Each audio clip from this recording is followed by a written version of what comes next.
अब तुम मुझे फूल नहीं देते, तुम मेरे लिए गिफ्ट्स भी नहीं लाते, मुझे बिल्कुल स्पेशल फील नहीं कराते हो, लगता है तुम्हें मुझ में कोई इंटरेस्ट नहीं रहा, अब तुम बदल गए हो। निशा ने फ्रस्ट्रेट होकर निखिल से ये बात कही। कभी ना कभी निखिल ने भी ऐसा फ्रस्ट्रेशन निशा को दिखाया होगा। क्या आपका पार्टनर भी कभी ऐसा कहता है कि तुम बदल गए हो या फिर तुम बदल गए हो? क्या आपके पार्टनर ने भी कभी ऐसा बिहेव किया है? रियलिस्टिक एक्सपेक्टेशंस एक बहुत बड़ा फैक्टर है जो रिलेशनशिप में बहुत इंपॉर्टेंस रखता है। रियलिस्टिक एक्सपेक्टेशंस में ट्रस्ट, कंपैटिबिलिटी, इमोशनल सपोर्ट, ये सारी चीज़ें काउंट होती हैं। और ये जस्टिफाइड भी है क्योंकि हर रिलेशनशिप में एक्सपेक्टेशन होना लाजमी है, ये एक ह्यूमन ट्रेट है। जब परिस्थितियों के हिसाब से एक्सपेक्टेशंस ना हो तब वो अनरियलिस्टिक एक्सपेक्टेशंस होती हैं और यही एक्सपेक्टेशंस रिलेशनशिप में प्रॉब्लम पैदा कर देती है और रिलेशनशिप को दीमक की तरह खोखला कर देती है। निशा की निखिल से एक्सपेक्टेशन थी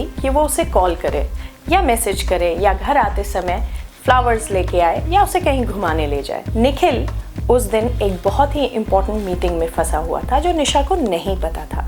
अब यहीं से आती है अनरियलिस्टिक एक्सपेक्टेशन, क्योंकि निशा बिल्कुल अनअवेयर थी, उसे पता नहीं था और उसने धीरे धीरे अपनी एक्सपेक्टेशंस को बढ़ाना शुरू कर दिया। जब निखिल घर आया तो बिना उससे पूछे, बिना कॉन्वर्सेशन के, अपनी अजम्पशंस में निशा ने अपना सारा फ्रस्ट्रेशन निखिल के घर आते ही उस पर उतार दिया। दूसरी तरफ निखिल ऑलरेडी फ्रस्ट्रेटेड था और उसने अपना ऑफिस का सारा फ्रस्ट्रेशन निशा पे निकाल दिया। यहीं पे बात आती है आर्ग्यूमेंट्स की, यहीं से आर्ग्यूमेंट्स स्टार्ट होते हैं।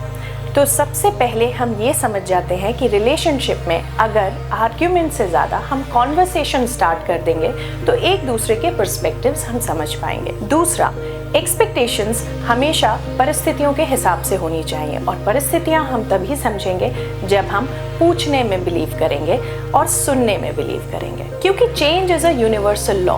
समय के साथ बदलाव और परिवर्तन प्रकृति का नियम है और रिलेशनशिप में भी समय के साथ over the period of time बदलाव आता है। हमें भी परिस्थितियों के हिसाब से बदलना बहुत ज़रूरी है, समझना बहुत ज़रूरी है। आशा है इस एक्सपेक्टेशन वाली जितनी भी निखिल और निशा की कॉन्वर्सेशन हुई है या इस मुद्दे पे हमने जो भी बात किया है, आप इसे अपने आप से जोड़ के देखेंगे और अपने में ज़रूर बदलाव लाएंगे। ऐसे ही कई रिलेशनशिप इश्यूज से जुड़े हुए सवालों को जानने के लिए जुड़े रहिए हमारे साथ और यदि कोई भी सवाल आपके मन में है तो कमेंट बॉक्स पे ज़रूर लिखें। जुड़े रहिए मेरे चैनल पे बोधि टॉक्स विद नेहा आनंद पे ऐसे कई सारे इश्यूज के बारे में जानने के लिए। स्वस्थ रहें, खुश रहें।